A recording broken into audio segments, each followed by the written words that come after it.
Gracias al Señor porque nos ha permitido este tiempo precioso, este primer tiempo en su presencia.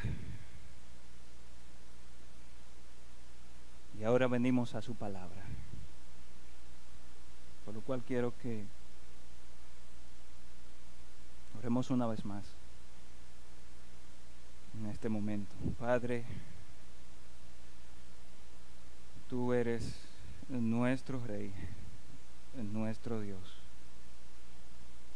Hemos estado en tu presencia, Señor. Hemos traído nuestras alabanzas, nuestra adoración a ti, oh Padre. Gracias por Cristo, porque podemos acercarnos a ti por medio de Él, con confianza. Gracias, Padre Santo, por tu Hijo amado, Jesucristo. Ahora, Señor, estamos delante de tu palabra, tu voz plasmada en la Biblia. Y nosotros te queremos rogar, Señor, por el nombre de Cristo, que bendigas este tiempo. De cómo vivimos, nos ha cambiado la manera de cómo interactuamos con la gente, con nuestros hermanos, nos ha cambiado la manera de cómo trabajamos. A muchos incluso le cambió la manera de cómo ven la vida después de la pandemia. La iglesia tampoco ha estado exenta de esto, ¿verdad? Hemos cambiado la manera de hacer los cultos, hemos cambiado la manera de cómo proceder en algunas cosas. Pero aparentemente, con todos estos cambios también hubieron algunas cosas que hemos visto que se han apagado. La pandemia también apagó el trabajo en la obra de muchos cristianos a nivel mundial. Los cultos vía Zoom, vía las redes sociales, el famoso distanciamiento que debe mantenerse, ha hecho que muchos ministerios que pasaron por alguna suspensión temporal, porque no sabíamos cómo manejar la situación, pues nunca volvieron a recuperarse. Y con ellos muchos hermanos han quedado fríos, paralizados, sin llevar a cabo todas aquellas obras que aún siguen vigentes, que dice la Biblia que están preparadas para que andemos por ellas. Ese estancamiento en la labor ministerial de muchos me ha llevado a querer recordarles al pueblo de Dios que nosotros estamos llamados a ser fieles en el trabajo del Señor, aunque sea en lo poco, porque el trabajo de Dios no es en vano, mis hermanos.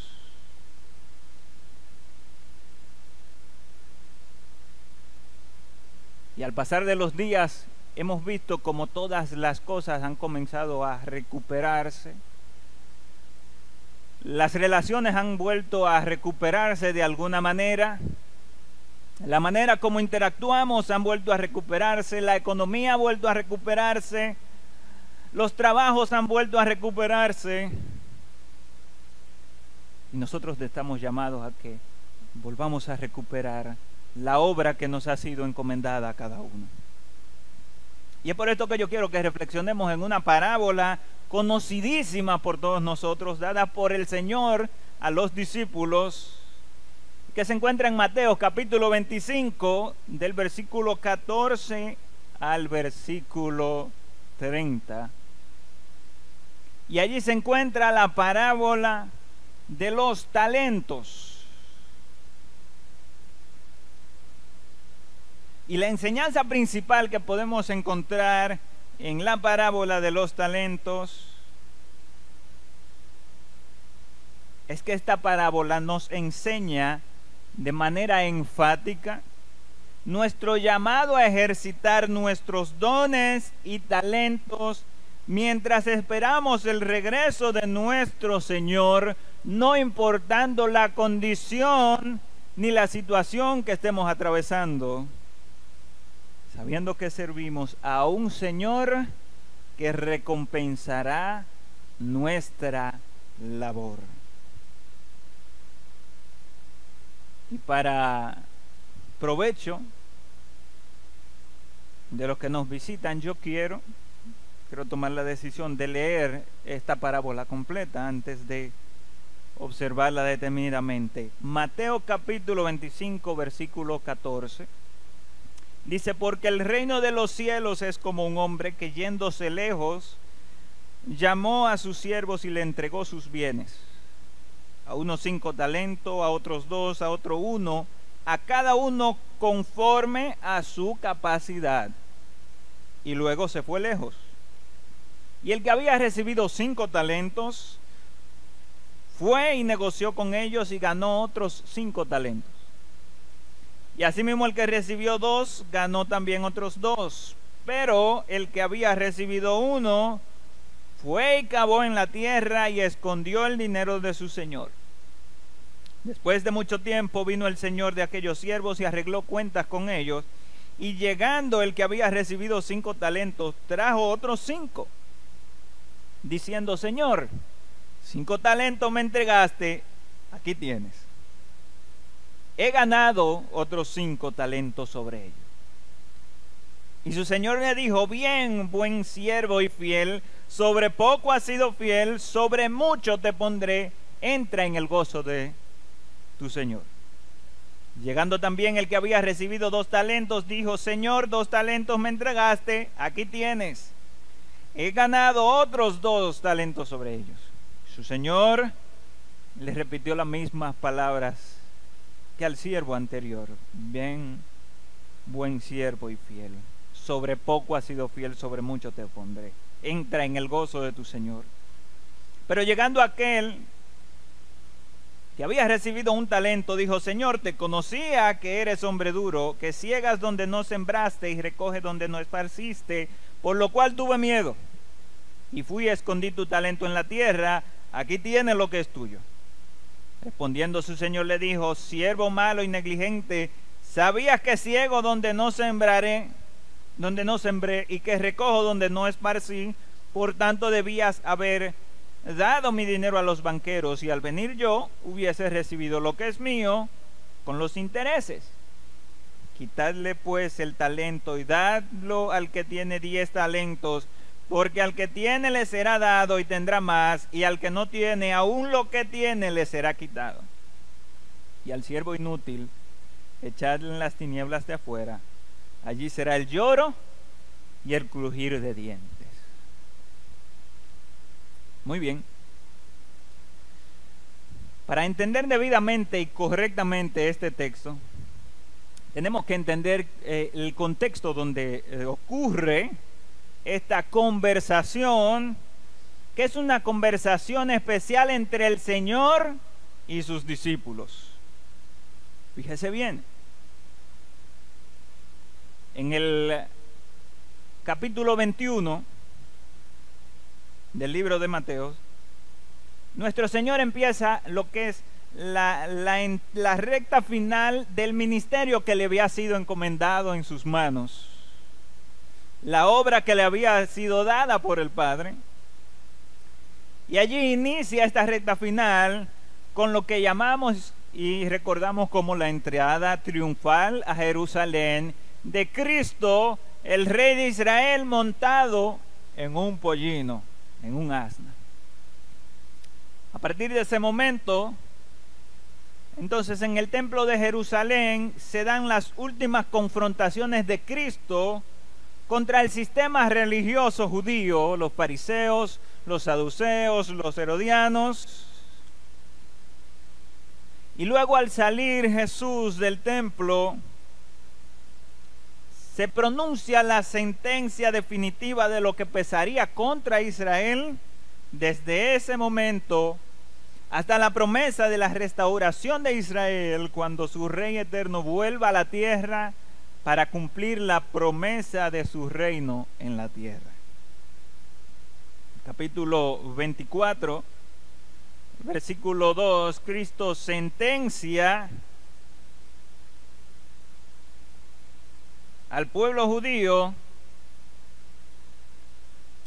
versículo 23, capítulo 23, versículo 39, dice: porque os digo que desde ahora no me veréis más hasta que digáis: bendito el que viene en el nombre del Señor.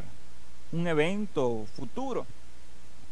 Y luego entonces el Señor pronuncia una sentencia contra el templo de Jerusalén, capítulo 24, versículo 2, ve todo esto: de cierto digo que no quedará aquí piedra sobre piedra que no sea derribada.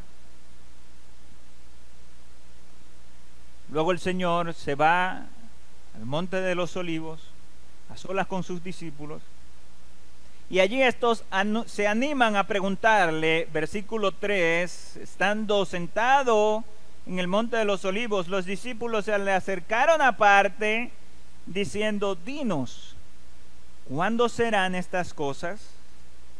¿Y qué señal habrá de tu venida y del fin del siglo? Y todo lo que sigue desde el versículo 4 en adelante hasta el versículo 26, hasta el capítulo 25 y al capítulo 26, lo que viene es a responder a esa pregunta que le hicieron los discípulos al Señor. Y allí el Señor va a describir ciertos detalles, ciertas pinceladas de lo que había de suceder contra la destrucción del templo, hasta el regreso del gran rey y el fin del siglo.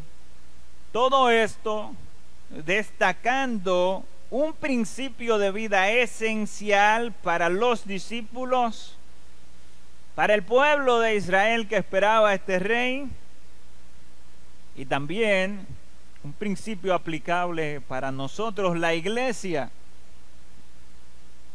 Y es el llamado a velar, porque nadie sabe el día ni la hora en que el Hijo del Hombre ha de venir. Y nótese la importancia de la repetición de este mensaje que está marcado en el capítulo 24, versículo 36. En el versículo 42 también repite el llamado a velar. En el versículo 44 y en el capítulo 25, versículo 13, justo antes de la parábola que hemos leído en esta mañana. Por lo tanto, debemos entender, mis hermanos, que este mensaje debemos observarlo desde los ojos de los judíos que esperaban la promesa del heredero del trono de David. No debemos confundirlo aplicándolo, entendiéndolo como un mensaje de Cristo a la iglesia, sino es dado al pueblo de Israel, ya que la iglesia no está llamada a esperar señales. La iglesia no está llamada a esperar el regreso de Cristo a la tierra. Si vemos a Primera Tesalonicenses capítulo 4 a partir del versículo 13, allí se describe que Cristo ha de venir a las nubes y llamar la iglesia hacia Él. Eso es lo que espera la iglesia en el rapto, mis hermanos. Así que ni la parábola ni la referencia de los días de Noé que se hace en el capítulo 24, versículos 37 y 38 en adelante, ni la parábola de las 10 vírgenes tiene que ver con la iglesia. Eso no habla acerca de los cristianos y los no cristianos en la iglesia. Eso no se refiere a eso. Ni la parábola de los talentos, ni la enseñanza del juicio que está mencionado a partir del versículo 31. Eso no se trata directamente de la iglesia, no está dado hacia la iglesia. Ahora bien, entendiendo esto, tenemos que saber lo siguiente, y es que no menos cierto, nosotros, la iglesia de Cristo, tenemos características muy similares que el pueblo de Israel. Por lo tanto, estas enseñanzas deben ser atendidas con especial entusiasmo por la iglesia de Cristo, sabiendo, número uno, que esperamos al mismo Señor. Número dos, que somos objetos de las mismas responsabilidades. Número tres, que no sabemos ni la hora ni el día en que ha de suceder el rapto de la iglesia. Y en cuarto lugar, 2 de Corintios capítulo 5 versículo 10 nos enseña que todos compareceremos ante el tribunal de Cristo para recibir conforme a nuestras obras, sean buenas o sean malas. Así que habiendo entendido esto, mi intención es que entonces seamos renovados en el pensamiento y en la decisión de reavivar nuestros corazones en el trabajo de la obra del Señor, sabiendo que todos tenemos la responsabilidad de esperar al Señor haciendo su voluntad, no solo al vivir una vida, una conducta como es digna del Evangelio de Cristo, sino también sirviéndonos los unos a los otros con aquellos dones y talentos que el Señor nos ha entregado para que seamos para edificación del cuerpo, de la iglesia, del cuerpo de Cristo, y así sean multiplicados todo aquello que el Señor nos ha encargado. Como dice el capítulo 24, versículo 46, bienaventurado aquel siervo, al cual su Señor, cuando venga, le halle haciendo así. Así que para eso queremos observar 3 puntos a lo largo de nuestra reflexión en esta mañana que yo quiero que ustedes tengan bien pendiente. Número 1, el Señor espera que sus siervos trabajen mientras Él está ausente. Número 2, el Señor premiará la fidelidad de sus siervos antes que su resultado. Y número 3, el Señor juzgará la improductividad de sus siervos. Vamos al punto número 1. Cuando vamos al texto que hemos leído, lo primero que encontramos es que Cristo le dice a los discípulos que el reino de los cielos es como un hombre que, yéndose lejos, llamó a sus siervos y le entregó sus bienes, a unos 5 talentos, a otros 2, a otro 1, y nótese, conforme a la capacidad de cada uno. Lo primero que debemos entender es que lo normal que un hombre que se va de viaje no se lleve todos sus bienes. Eso es normal, ¿verdad? Usted se va para Estados Unidos a un viaje, para Honduras, Marlene, vayan para allá por un viaje, o a donde sea, y lo normal es que todo lo que tiene lo deje donde reside o donde están los bienes, no se lo lleva con ellos. Por lo cual, lo que se espera es que este hombre que posee bienes busque multiplicarlos aún en su ausencia. El que tiene un negocio, un colmado, una ferretería, una farmacia, lo que sea que usted tenga de negocio, lo más natural es que usted busque que sea hacerlo rentable, ¿verdad? Usted no pone un negocio para perder. El que tiene ahorros, por ejemplo, tiene que hacerlo rentable, ¿verdad? Porque si usted tiene 3 pesos, con el paso del tiempo, la inflación, ¿qué hace?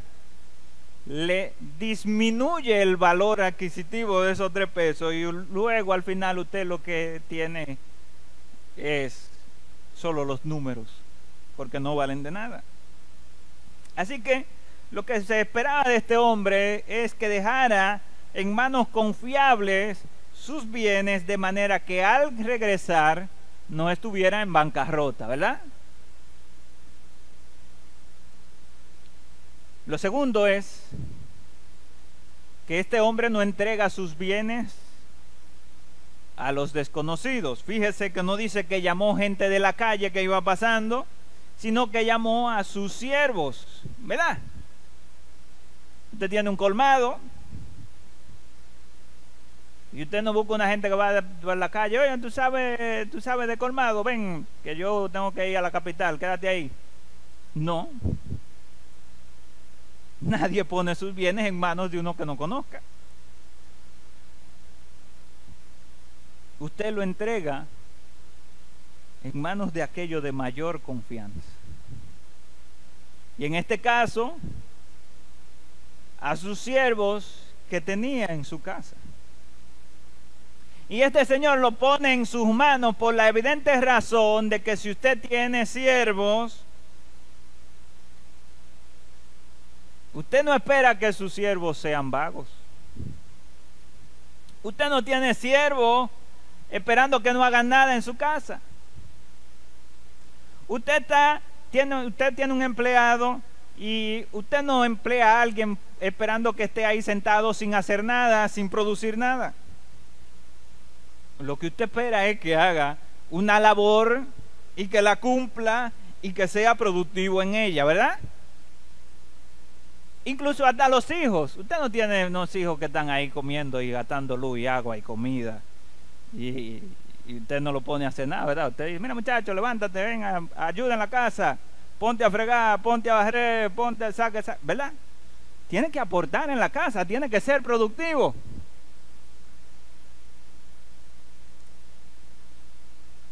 Así que lo normal es que usted espera que los siervos sean productivos.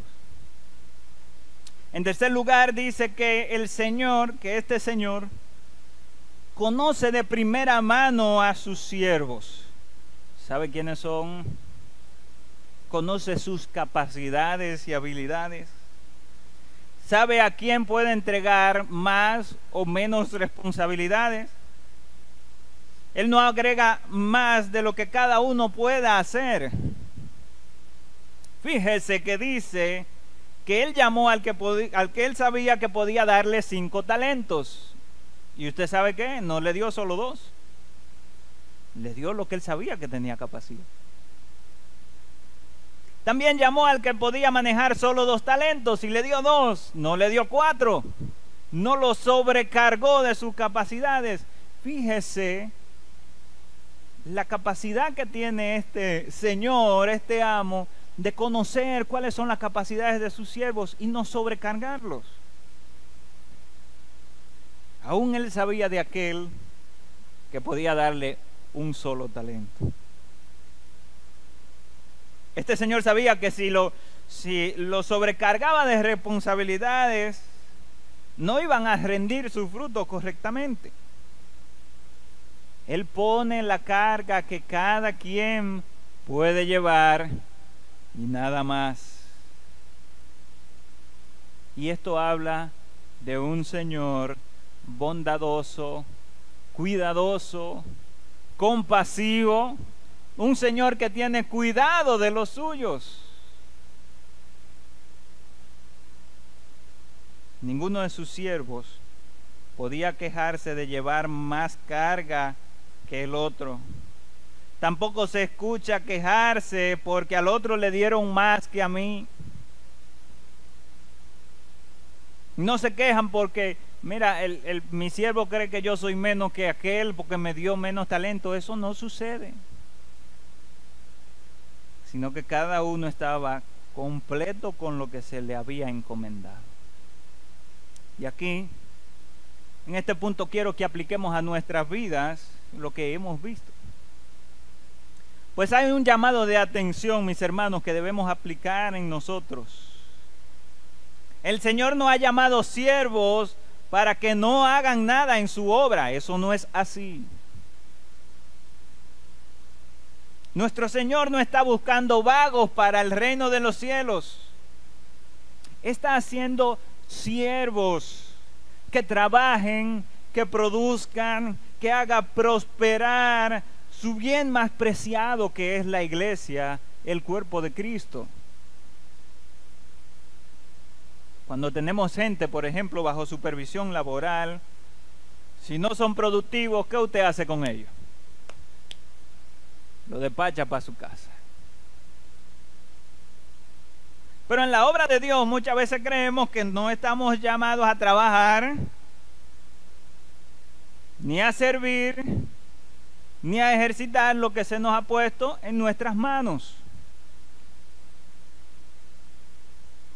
Efesios capítulo 2, versículos 10, nos enseñan que usted y yo somos salvos por gracia en Cristo Jesús. ¿Para qué cosa? Para buenas obras, las cuales Dios preparó de antemano para que anduviésemos en ellas. Luego en el mismo Efesios, en el capítulo 4, versículo 7, nos dice que a cada uno le fue dada la gracia conforme a la medida del don de Cristo. Es evidente entonces que ninguno de nosotros puede alegar que no tiene responsabilidad en la obra de Dios, mis hermanos. Usted no puede decir que no tiene en qué trabajar en la obra de Dios, porque todos hemos recibido conforme a la medida de aquel que conoce cuáles son nuestras capacidades, cuáles son nuestras habilidades, y Él las ha puesto en nuestras manos para que las prosperemos.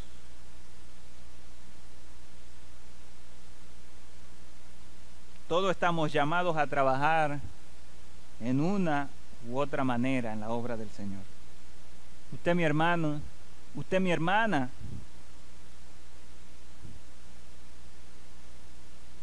debe revisarse a sí mismo y pedirle al Señor que le muestre cuáles son los talentos que Él ha puesto en sus manos. Porque desde uno hasta muchos, pero usted seguro que tiene, porque Dios así lo ha hecho. Y el Señor espera que usted lo trabaje, que usted lo ejercite, que usted lo ponga a disposición para prosperidad de su cuerpo, de la iglesia. Fíjese que Él no nos trata con igualdad. No todos somos iguales. No a todos le dio 5 talentos, sino que nos ha tratado con equidad. Efesios el capítulo 4, versículo 11, el mismo texto que he mencionado, nos enseña que el Señor mismo, dice allí, que Él mismo ha constituido a cada uno, pastores, apóstoles, evangelistas, conforme a la capacidad de cada uno, mis hermanos. Y esto para la edificación de su obra, el cuerpo de Cristo, dice el mismo texto, a fin de perfeccionar a los santos para la obra del ministerio. En 1 Corintios capítulo 12, versículos 5 al 7, dice que hay diversidad de dones, versículo 5, que hay diversidad de ministerios, versículo 6, que hay diversidad de operaciones, y dice el versículo 7 que cada uno le es dada la manifestación del Espíritu para provecho, no para ganancia propia, para provecho del cuerpo de Cristo, porque todos somos miembros de un mismo cuerpo. Esto no es para que no se ejercite, no es para que usted lo guarde y lo entierre en la tierra, sino para que le aproveche a otros. Es lo que el Señor le está enseñando a sus discípulos en nuestro texto base. Que todo aquel que trabaja, que cumple con la obra de Dios, que cumple con aquello con lo que Dios le ha hecho responsable, trae consigo ganancias. Nadie que trabaja en la obra del Señor volverá con las manos vacías, mis hermanos. Nadie, vuelvo y repito, Nadie que trabaja en la obra del Señor se presentará delante del Señor con las manos vacías. No hay pérdidas en servirle al Señor. No hay pérdidas en servirle a nuestro Señor, mis hermanos. Aun cuando usted vea que trabaja y no ve frutos aparentes, no se deje tentar pensando que este trabajo es en balde. El Señor fructificará el trabajo realizado. Fíjese que ambos siervos negociaron y trajeron ganancias adicionales. Así que tenemos que ser despertados con esto, mis hermanos, ya que parecería que la pandemia, como decía ahorita, ha enfriado nuestros corazones y ha apagado el ánimo de trabajar en la obra. Mi hermano, despierta, mi hermana, despierta. Tenemos que volver al trabajo, tenemos que volver a ejercitar nuestros dones y nuestros talentos. Hay ganancias que traer a los pies de nuestro Señor. Y yo no sé cuál sea tu ministerio. Yo no sé cuál sea el ministerio que Dios ha puesto en tus manos. Dios lo conoce, tú también. Pero ya es tiempo de que nos espabilemos, mis hermanos. Cuando usted mira, como decía ahorita, todas las cosas están siendo restauradas y volviendo a la normalidad de alguna manera. Y nosotros también tenemos que hacerlo, mis hermanos, con la obra del Señor. Si el ministerio de oración, regresa a la oración. Si el ministerio de la libra, regresa a participar de lo que el Señor ha puesto para bendición de otros. Si el Señor ha puesto en ti el ministerio de la consejería, acércate a los demás. Si el Señor ha puesto en ti el ministerio de la visita a otros, hazlo. Y fíjese, cuando yo estaba pensando en esto, el ministerio de la visita, y vuelvo a pensar acerca del COVID, de todo lo que se ha presentado, y yo estaba pensando en esto. Y luego pensé en lo mismo que estamos diciendo. Todo está siendo restaurado. ¿Quiénes de aquí trabajan en algo que tengan que atender clientes? ¿Quiénes? ¿Algunos? Aquí hay muchos que tienen que atender clientes. Mi hermano, no me diga que usted ha estado en la casa todo este tiempo y usted no ha vuelto a trabajar. ¿O sí? Estamos trabajando, ¿verdad? Estamos teniendo contacto con la gente, ¿sí? Yo atiendo en la posición que tengo, atiendo un promedio de 300 y pico de gentes al mes, trabajando de ahí a acá, a 1 metro quizás de distancia. Y hasta ahora el Señor me ha guardado.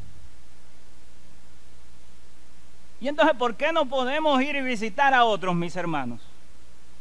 Tienes la prueba de que sale todos los días, vas al trabajo, tienes contacto con los demás, con su debido protocolo y teniendo cuidado, pero los estamos haciendo todos los días. Pero entonces para la obra del Señor, para visitar a otros, entonces no podemos hacerlo. ¿Acaso es el COVID tan sabio que si vas a trabajar no te contagia, pero si ves que vas a donde tu hermano te va a contagiar? Yo no lo creo. Pensemos en esto, mis hermanos, porque es necesario que todos cumplamos con aquello que el Señor nos ha llamado a trabajar. En segundo lugar, dije que en primer lugar el Señor espera que sus siervos trabajen. En segundo lugar, el Señor premiará la fidelidad de sus siervos antes que el resultado que tienen. Si vamos al texto base, a partir del versículo 19 al 24, continúa el relato. Y dice que después de mucho tiempo vino el Señor de aquellos siervos a arreglar cuentas con ellos. Y dice que tanto el que recibió 5 talentos, versículo 20, como el que recibió 2 talentos, en el versículo 22, se presentaron delante de su Señor emocionados porque habían traído el doble de lo que habían recibido. En primer lugar, notemos que la tardanza del Señor no produjo frialdad en estos dos siervos. Aunque ellos veían que pasaban días y que su Señor no llegaba, ellos sabían que estaban trabajando para un Señor justo y bondadoso que había puesto en las manos de ellos sus bienes, que había confiado en ellos. Y todo esto era digno de que ellos trabajaran cada día como debían hacerlo. Ellos estaban seguros de que Él volvería. Y estaban seguros de que cuando Él lo hiciera, ellos habrían de dar cuentas de lo que había sido puesto en sus manos. Por eso cada día se ocupaban en lo suyo, mis hermanos. El de 5 talentos se enfocaba en lo suyo. El de 2 talentos se ocupaba en lo suyo. Pero lo hacían con esmero, mis hermanos. Y esto es evidente porque lograron duplicar lo que se había puesto en sus manos. Romanos capítulo 14, versículos 10 al 12 nos dice que todos compareceremos ante el tribunal de Cristo. Y dice el versículo 12 que cada uno de nosotros, cada uno, independientemente, dará cuentas a Dios de sí. Nuestro Señor vendrá como Él lo ha prometido y nos llamará a cuenta para que entreguemos las ganancias de nuestra labor, aquellas a las cuales Él nos ha entregado. Y aunque parezca que el Señor se tarda, aunque esta pandemia nos haya cambiado el patrón de vida, no menos cierto es que no debemos dejarnos persuadir a dejar a un lado el trabajo de la obra del Señor. Nosotros servimos a un Señor que con justicia y bondad cuida de sus siervos, mis hermanos. Por lo tanto, persuadidos de esto, con más razón debemos aumentar el ritmo de nuestra labor para cuando Él venga y nos llame a su presencia, podamos presentarnos como estos siervos. En segundo lugar, miremos la reacción del Señor al recibir los talentos y las ganancias. Y hay 3 cosas que destacar en este texto. Número 1, el Señor elogia y alaba primero la fidelidad ante todo. ¿Cómo dice que le dice el Señor? Bien, buen siervo y fiel. El Señor no alaba que habían traído el doble de lo entregado, sino que habían permanecido fieles a sus responsabilidades, y esto merecía la alabanza. Este señor quizás tenía bienes suficientes como para no necesitar exactamente de estas ganancias que recibía. Quizás lo que buscaba este señor era que sus bienes no se despreciaran, no perdieran valor. Estos siervos pudieron haberse escapado y huido con todo y ganancia, y hubiesen dejado al Señor en la bancarrota.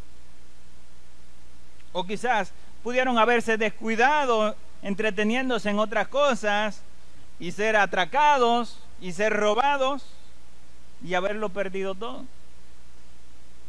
Fue la fidelidad de estos siervos en la ausencia lo que llevó el Señor a alabarles y a llamarles siervos buenos. Tampoco el Señor alaba la cantidad traída, sino la calidad del trabajo. Piensen en esto. No alaba la cantidad traída, sino la calidad del trabajo. Y es que mucha gente solo está buscando que se vea la cantidad y no la calidad de lo que hace, porque usted sabe qué cosa. Es más fácil ver de lejos el paquete, ¿verdad? Lo mucho. Es más fácil que veamos de lejos, mira cuánto hizo fulano. Y hay mucha gente que se enfoca solamente en la cantidad. Por ejemplo, estaba yo pensando en la zona franca, los que han trabajado en zona franca, etcétera. No es más productivo uno que por trabajar por encima de sus capacidades, por ejemplo, en zapatería. No es más productivo uno que monte 100 suelas de zapato al día, pero haya que retirar 10 con defectos, a uno que solo haga 80, pero que todas queden perfectas. Es por eso que tanto al de 5 talentos como al de 2 talentos fueron dadas las mismas palabras: bien, buen siervo y fiel. Porque estos buscaron la calidad en aquello que podían alcanzar. 1 Corintios capítulo 3 versículos 9 al 14. El apóstol Pablo allí hablando en el versículo 12 dice que si alguno edificare oro, plata, piedras preciosas, madera, heno, hojarasca, la obra de cada uno se hará manifiesta en aquel día, cuando estemos dando cuentas delante de Cristo. Y dice en el versículo 14 que serán probadas por fuego. Y dice allí que si permaneciere la obra que cada uno sobreedificó, recibirá recompensa. ¿Y sabe usted cuáles serán esas? ¿Cuáles serán esas obras que no serán quemadas por el fuego, sino que resistirán? Serán las obras realizadas en fidelidad a la voluntad de Dios, mis hermanos. Número 2, el Señor premia a estos siervos con darle más responsabilidades. Mira qué interesante. El Señor premia a estos siervos con darle más responsabilidades. Y esto llama la atención bastante, porque lo natural del humano lo que quiere es que se le quite trabajo, ¿o no es así?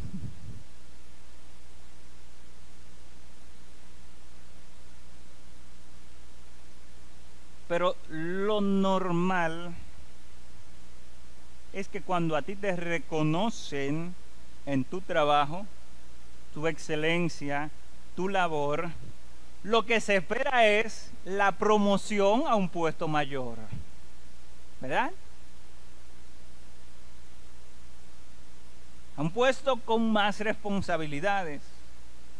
Y esto es lo que hace el Señor, lo cual habla de su justicia. Era un hombre justo que no dejaba el trabajo de sus siervos sin recompensa y sin reconocimiento. Mire, yo siempre recuerdo al hermano Samuel Pérez Millo, que dijo una vez que hay muchos hermanos vagos que están esperando el descanso eterno del cielo, porque ellos entienden que eso es no hacer absolutamente nada por los siglos de los siglos.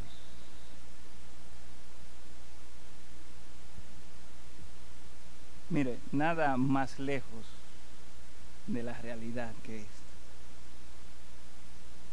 En el cielo no seremos vagos, mis hermanos.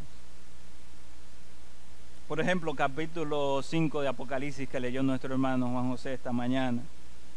Decía allí que los ancianos tienen un cántico y dicen: con su sangre nos ha redimido de todo pueblo, de toda lengua, de toda nación, y nos ha hecho para nuestro Dios reyes y sacerdotes. Y dice el 11: y reinaremos con él sobre la tierra. El Señor quiere siervos que trabajen. Número 3, el Señor le invita a entrar en la celebración y el gozo de su Señor. No solo le elogiaba y le premiaba,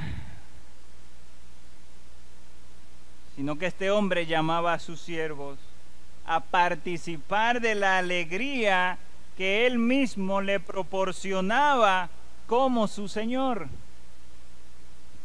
Ser el siervo de un Señor que te trata justamente, que pone su confianza sobre ti, que te premia, que te bendice, que alaba tu trabajo, eso era motivo de gozo para el corazón de estos siervos.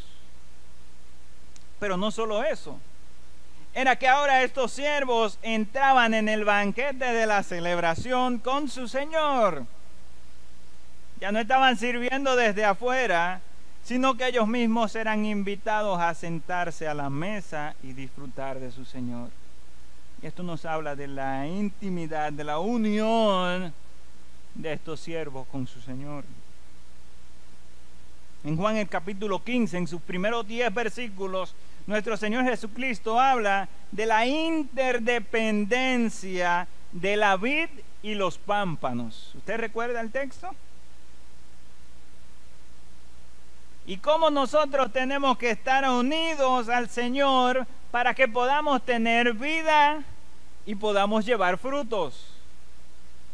Y el versículo 5 allí dice: yo soy la vid, vosotros los pámpanos. El que permanece en mí y yo en él, éste llevará muchos frutos, porque separados de mí nada podéis hacer. Y es al final de esa enseñanza que el Señor en el versículo 11 les dice a los discípulos: estas cosas he hablado para que mi gozo esté en vosotros y vuestro gozo sea cumplido. Entrar en el gozo del Señor es tener el gozo que Él mismo puede dar. No hay mayor gozo pleno, no hay mayor satisfacción, no hay mayor felicidad de vida que aquellos que tenemos en nosotros el gozo que solo Cristo puede dar, mis hermanos. No hay un nivel más alto, no hay una felicidad mayor, no hay más, sino solo Cristo. Él es la alegría de nuestras almas, Él es la satisfacción de nuestras victorias, Él es la garantía de la eternidad, Él es nuestro mayor gozo. En tercer y último lugar, el Señor juzgará la improductividad de sus siervos. En último lugar, es imperante recordar que el texto nos enseña que con la misma justicia que el Señor de esta parábola promueve y alaba a sus dos siervos fieles, así también Él juzga justamente a aquel siervo malo y negligente. Dice el versículo 18 que el que recibió un talento, ¿qué hizo? Fue, cavó en tierra y escondió el dinero de su señor. ¿Y qué pasó cuando vino el Señor y reclamó? Dice el versículo 24, llegando también el que había recibido un talento, dijo: Señor, te conocía que eres hombre duro, que ciegas donde sembraste y recoges donde no esparciste. Por lo cual tuve miedo y fui y escondí tu talento a tierra. Aquí tienes lo que es tuyo. Diría mi abuelo, qué turpe.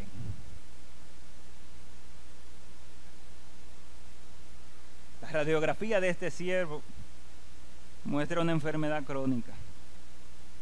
Un siervo que dice que conoce a su Señor, pero su actuar solo indica que realmente nunca le llegó a conocer. Y yo le pregunto a ustedes, ¿acaso este señor era un hombre duro? ¿Acaso este era un hombre malo cuando vemos cómo reaccionó a sus primeros dos siervos? Este siervo tiene el valor de acusar a su señor hasta de ladrón. Sí, porque dice que tú recoges donde no sembraste, tú estás robando.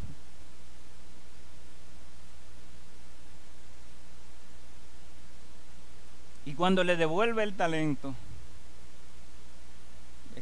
sienta lo que está en el corazón de este hombre. Versículo 25. Aquí tiene lo que es tuyo.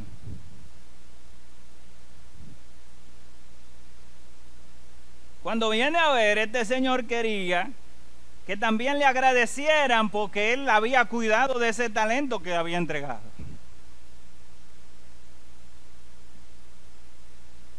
Y allí hay una descripción que el siervo toma las mismas palabras que él había, que el Señor toma las mismas palabras que el siervo había dicho, para que esas mismas fueran las que le acusaran al siervo.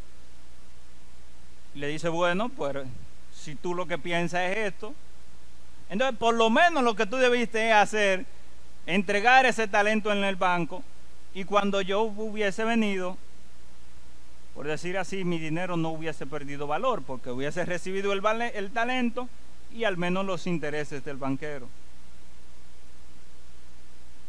Saben, mis hermanos, este es un llamado de atención a nuestros corazones.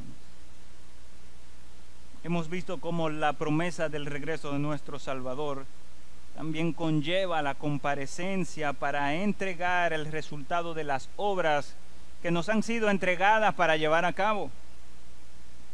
Hermanos, cuidado si en aquel día realmente lo que habrá sea una manifestación de que nunca conocimos al Señor. Cuidamos si nos presentaremos al Señor con las manos vacías, sin ningún fruto, porque en vez de ver la grandeza de lo que el Señor ha puesto en nuestras manos, lo que veamos sea un Señor áspero, sin amor, injusto. Porque en vez de darte 5 talentos, solo te dio 1. Y tú lo que hagas sea que entierres el don que Dios te ha dado. Y no eres fiel ni siquiera en lo poco. Porque la sentencia dada es horrible. Versículo 28. Quitadle el talento y dadlo el que tiene más talento. Y versículo 30, al siervo inútil, echadle en las tinieblas de afuera. Allí será el lloro y el crujir de dientes. Hermanos, despertemos del sueño en que nos encontramos. Observemos lo que el Señor, de toda gloria y de toda riqueza, ha puesto en nuestras manos según nuestras capacidades. Sean 5 talentos, sean 10 talentos, sean 2, sean solo 1, llevémoslos al campo del trabajo y recibiremos ganancias para el Señor. Primera Pedro capítulo 4 versículo 10 dice, cada uno según el don que haya recibido, ministrelo a los otros como buenos administradores de la multiforme gracia de Dios. Seamos pues como los siervos fieles en lo poco y recibiremos las recompensas de nuestro amado Señor y Salvador, las cuales son eternas y perfectas. Pero aún recordemos que ocuparnos en el trabajo que nos ha sido encomendado nos evitará también caer en pecados. Como una nota recordatoria. Segunda de Pedro capítulo 1 versículo 10 nos exhorta diciendo, por lo cual, hermanos, tanto más procurad hacer firmes nuestra vocación y nuestra elección, porque haciendo estas cosas no caeréis jamás. Padre que estás en los cielos y que estás aquí en medio nuestro, muchas gracias, Señor, porque nos amas. Muchas gracias, Señor, porque no nos tratas conforme a nuestras obras, sino conforme a tus misericordias. Muchas gracias, Señor, porque nos has amado nos has sostenido. Muchas gracias porque confías en nosotros para poner en nuestras manos la grandeza de la obra de tu pueblo. Señor, somos insuficientes, mas tú mismo nos dices que lo que tenemos que hacer es estar en ti. Como el pámpano está unido a la vid, que estemos unidos a Cristo. Señor, fortalécenos en esto y haz por tu misma gracia que podamos cumplir con todo aquello que tú has puesto en nuestras manos, para cuando estemos delante de ti, oh Dios justo, nosotros seamos encontrados en alabanza para tu nombre. Te lo rogamos, oh Dios amado, y te damos las gracias en el nombre de Cristo Jesús. Amén. El Señor les bendiga.